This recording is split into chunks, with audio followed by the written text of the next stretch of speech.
Hello, everyone. Good afternoon. It's an honor to be here in a very beautiful stage today and welcome you to my talk, The Wolf in Sheep's Clothing, How Qakbot Leveraged OneNote for Stealthy Malware Delivery. So first, let's briefly introduce myself. My name is Pham.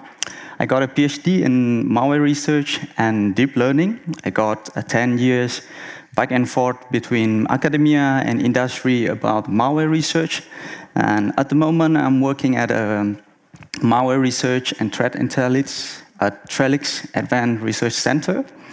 The name is quite a bit, some of you may be unfamiliar with Trellix, but it's actually the combination of two giant cybersecurity firms, McAfee Antivirus and the FireEye.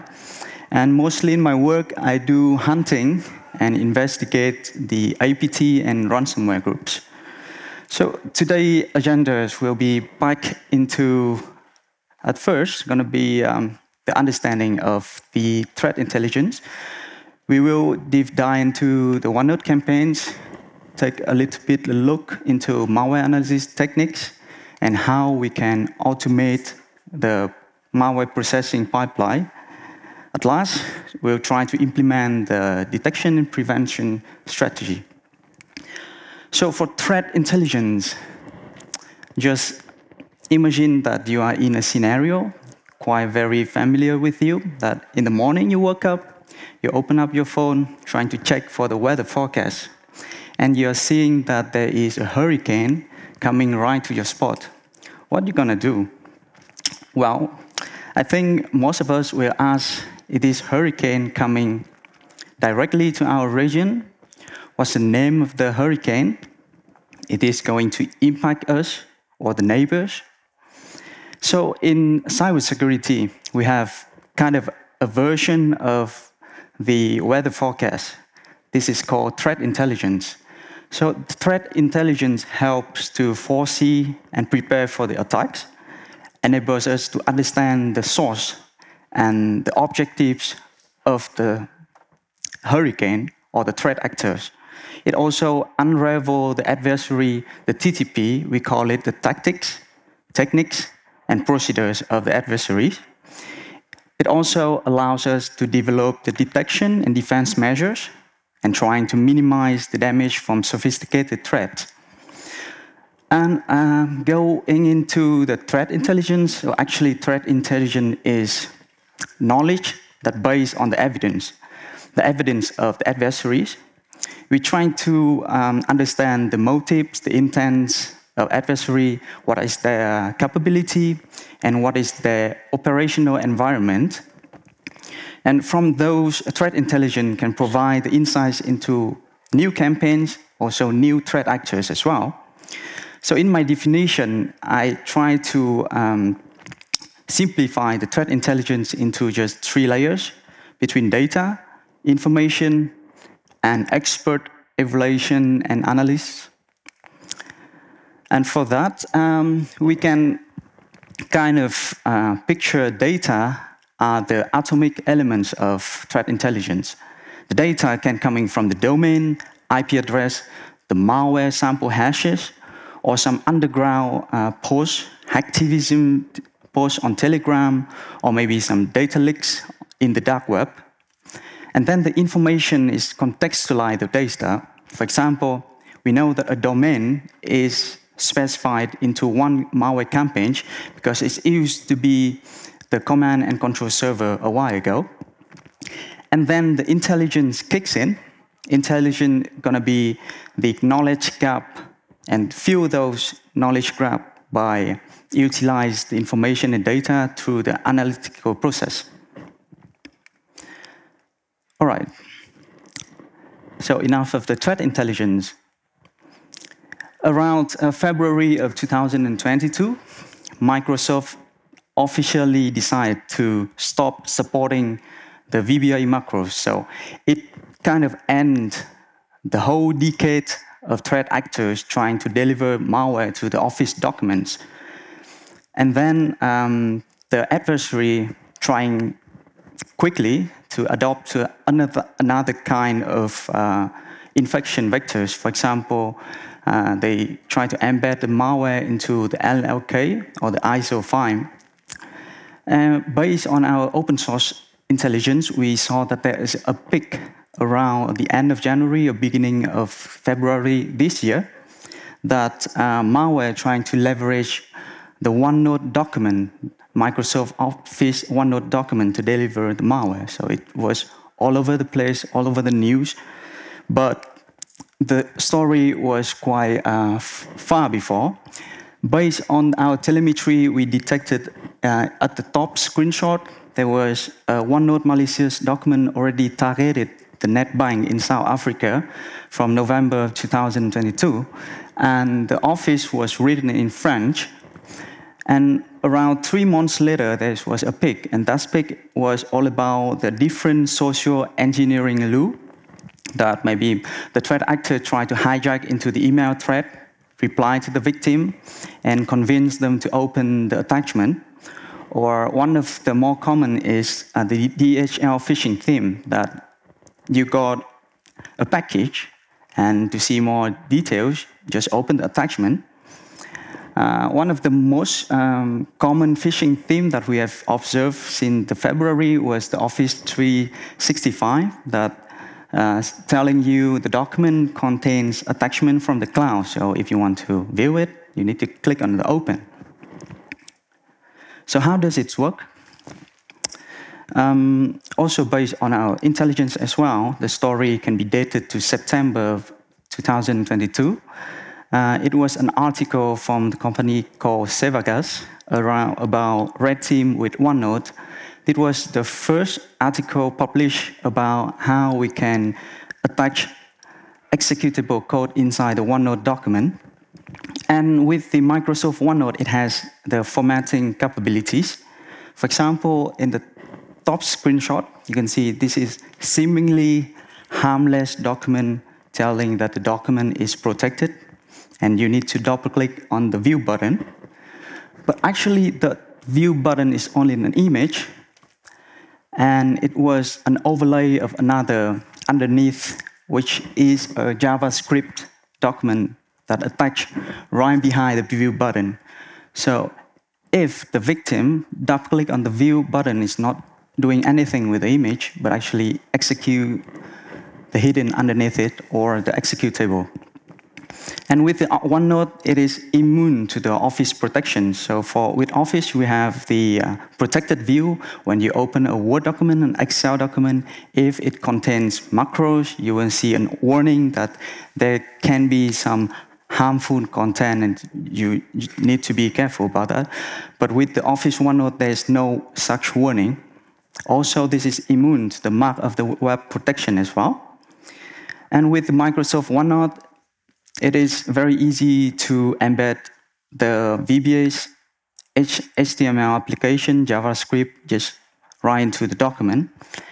Another thing that is interesting with the OneNote is it supports the code development portability via the XML objects. So you can imagine that the threat actor can automate the pipeline, generate thousands of malicious documents, and each of the documents can contain different malware variants.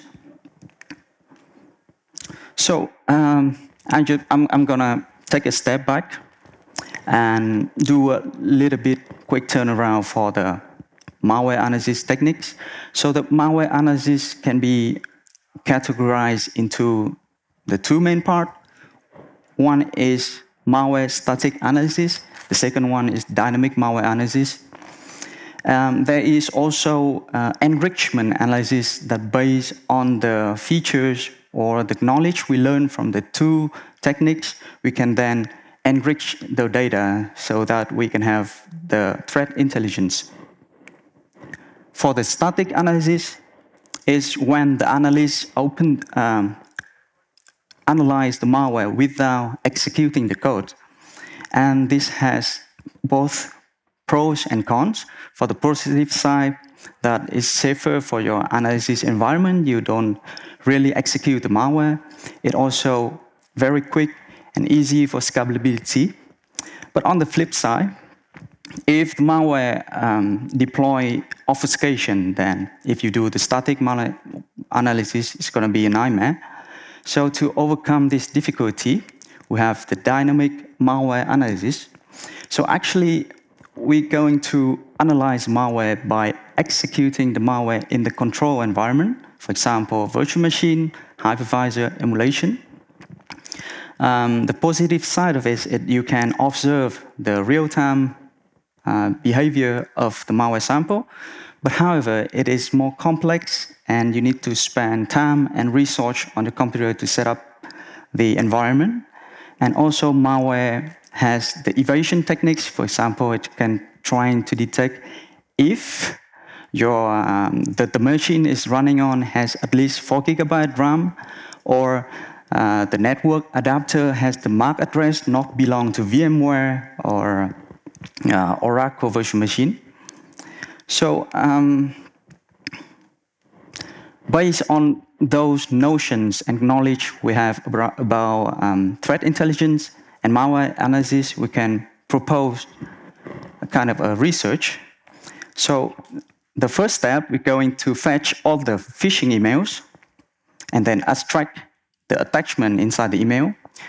We will extract the OneNote embedded files and analyze it. And the goal is trying to fetch the final payloads and the malware configuration, and we can plan for the detection measures. For the OneNote file structure, it's also quite simple. It only have the notebook have multiple sections, and each section have multiple page, outline, content, properties. But we don't need to care about this. The only thing we need to care is the file data objects that are going to hold the data of the embedded files. And I just take a look at the official format of Microsoft document. So we know that every file object had a header, which is a fixed value, and then a footer also has a fixed value. Between it, there's a length of the file contents, and after the length, there's going to be the file data. So based on those information, you can write your own parsers for every OneNote document, or you can also use the open source tools, for example, the OneDAM or P1Note by Python. Or if you don't like Python, you can try the OneNote with Rust or OneNote Analyzer with C#. There is also a commercialized tool, for example, the Malcat. It's really helpful for malware analysis. For example, in the screenshot of the software, it can show all the magic value and then data. For example, this one is a malicious VB script that's already been obfuscated, embedded into the OneNote document. So after extracting those, we can draw the infection chains. We know that the initial vector is the phishing emails. There will be either embedded attachments in the email, or they're going to attach an external link that you need to click on the link and then download the OneNote document. And with the malicious OneNote document, it also have multiple infection payload formats, from JavaScript to VB script and etc.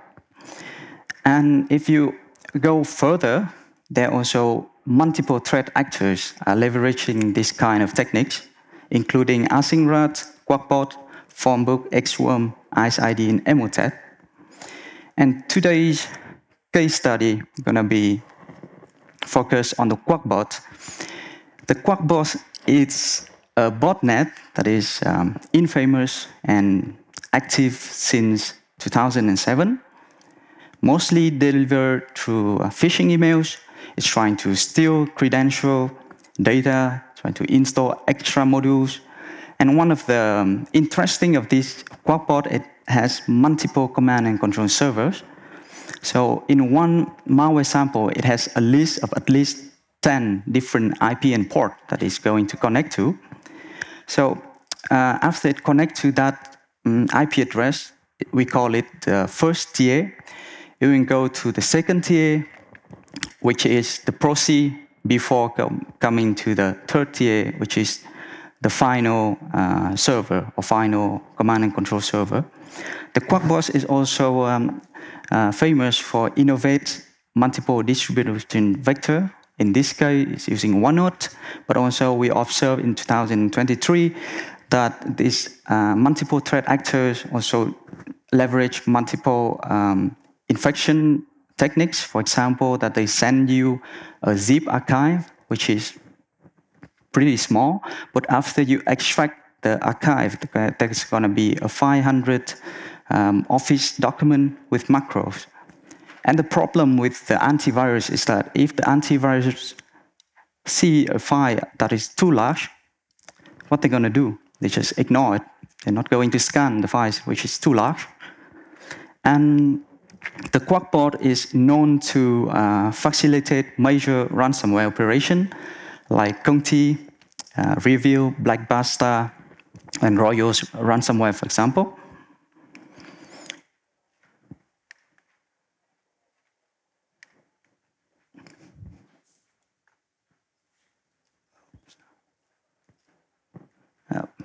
So now, if we already got the extracted malware payloads, what it's going to do? The first thing I'm going to do is I just drop it into my sandbox, which is a virtual machine and Windows 10 virtual machine, and see what happened. So after dropping in the sandbox, I saw the malicious behavior has been monitored, but the problem is not all the network IOC is captured. The reason for that is they have a list of different IPN port, and after they connect to the first one, they're gonna sleep for about 4 minutes until they get to the second one. So if the list has more than 10 different CNC servers, then we don't have enough resource to wait for like 1 hour to capture all the network IOC. And also with this approach, we couldn't get the malware configuration. Then yeah, I take another approach. I try to drop into the static analysis. In this case, I was using IDA, and in the screenshot, this is a disassembly code of the Qakbot in IDA. And it turns out that the Qakbot threat actor also leverage heavily obfuscated jumps. So from one code region, they just jump to multiple regions. And when it reaches to the real execution, between them, there will be even junk code, so it is very difficult to follow all the trace of the disassembly, and even IDA failed to decompile those assembly code. The only thing we know that this is only the first stage, and the first stage gonna decrypt in the memory before you go to the second stage and jump into that memory location. So I just get my hand dirty and go into the debugger way. I drop the malware inside the x64 debugger, put some breakpoints, trace to all the assembly code, and with malware analysis, there are some very important APIs that you need to monitor, mostly belong to the memory, for example, the virtual alloc and the virtual protect. And if you got lucky and you are not tired enough, you got into the right section, that is come to the final stage. And here you can see that in the headers, this is an MZ header, which is known for the exe executable. But this approach requires manual debugging, and we don't want to do this. So in today's talk, I would like to introduce to you a very interesting tool that recently I jumped into. It's called the Duy-Phuc. The Duy-Phuc is the open source software on GitHub, written by Duncan. And Duncan is also the author of the x64 debugger. So the cool thing with the Duy-Phuc is that it dumps the full process memory for analysis. So with the full process memory, it also provides the realistic Windows environment. So you kind of not to worry too much about the evasion techniques that I told you earlier. And underneath it, there's a layer that goes into the unicorn. So unicorn is an emulation that also supports Python. So actually just written into the Python code and then let the sample, go to the emulation. You can do some hooking on that if you have some location that is interesting that you want to, rather than setting a breakpoint, but you put a hooking and then get out the variables or the values that you need. So there's only some difficulties in the Qakbot, that the Qakbot often come with a dynamic link library. And it leverages some legitimate dynamic link library. For example, it used a VLC library, so it looked really benign. And if you look at the export directory of those DLL, it has more than hundreds of different export, and each export can be possible entry point of the DLL. So the question is, how can we find the entry points? So based on our observation, we always see that the threat actor inject the malicious code at the final of the export directory. So with Python, it's very easy. You just get all the export from the module. You take the last one. You use the find export to see the address. And with the address, you just assign the address to the RIP. The RIP here is a register for the instruction pointer. Using the dumpulator is easy as well. You just tell the dumpulator to start at the RIP register. So the dumpulator will emulate the malware samples. If there's exception, because some of the API is not implemented, it's okay. We just stop at this, and then we take out the unpacked memory at the region. So we can have the final stage for thousands of malware samples. So I will not go really deep into how we can decrypt the configuration of the malware. It's already been published, but basically the malware used the RC4 encryption algorithm to encrypt the configuration. And after we decrypt the configuration, we can find the ID of the malware. For example, in this case, is Obama 235. You can get all the lists of the CNC IP address and port, as well as the timestamp that it properly at the time that the threat actor built the malware. Also, it comes with a version as well, and the version is very helpful if we want to investigate the evolution of different variants of Qakbot. And the Qakbot also has kind of a tradition to choose the name of the campaign. They usually choose the name of the campaign based on the name of the United States president. So in here is Obama, and some variant they have BB, I would say Barack Obama also, and at some campaigns they use Trump. So at the moment we have all the IP address, the version, the timestamp. We can kind of look into our telemetry. And in here, when I refer to telemetry, actually I'm specifically referring to detection rather than infection. So the detection are recorded from our internal telemetry that match with either a file, an URL, or IP address, and based on that we can do further analysis. And with all the threat intelligence and malware configuration, finally we can get up with a heat map of the Qakbot. This heat map is recorded up to June of 2023. We recorded at least 100,000 of detections around the globe. And the most country have been affected is the United States, following by India and Turkey. Also, we know that the Qakbot is not specifically targeted any specific regions, but in our telemetry, we see that the banking sector, and then the finance sector, and then the government sectors are the most affected. Also, we see that there is a significant decrease of Qakbot activities in July. So at first, we were thinking that in May 2023, that OneNote or Microsoft officially block the embedded files inside the OneNote document for all the dangerous extension. But this only happens for the Microsoft 365. But if you are using Office on another platform, for example, iOS, Android, marked, then it won't be fixed, or Windows 10, for example. But also the decrease in the activities. Previously, we have seen that in the past. We was thinking that probably in the summer, a threat actor go for summer vacation.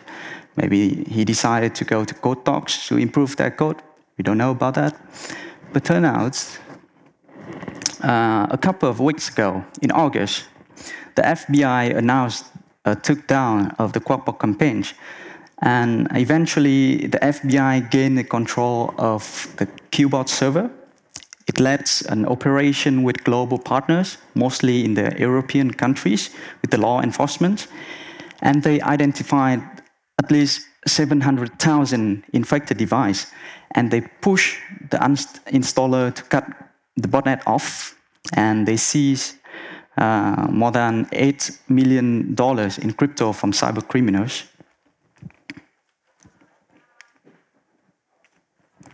So after the takedown, should we be worried or we feel safe at the moment? So based on the lessons in the past, we predict that the Qakbot operator expected to return. For example, the Emotet have been taken down by the FBI, they already returned. And the cyber threats continue to evolve. For example, in this screenshot, you can see in the screen, Microsoft is going to introduce Excel with Python.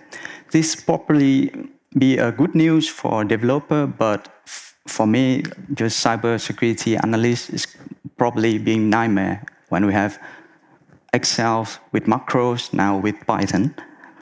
So I would like to raise that we still need constant vigilance for those cyber threats. And also, I think that the shared intelligence are really the key against those cyber attacks. Even us doing cyber threat intelligence, we have competitors, but we think that sharing and collaborating the threat intelligence to even to our competitors is also help the community. About the mitigations, we have learned about the threat intelligence of the Qakbot. We can draw the key behaviors or the TTPs of the threat actor, and we can map it into an attack matrix.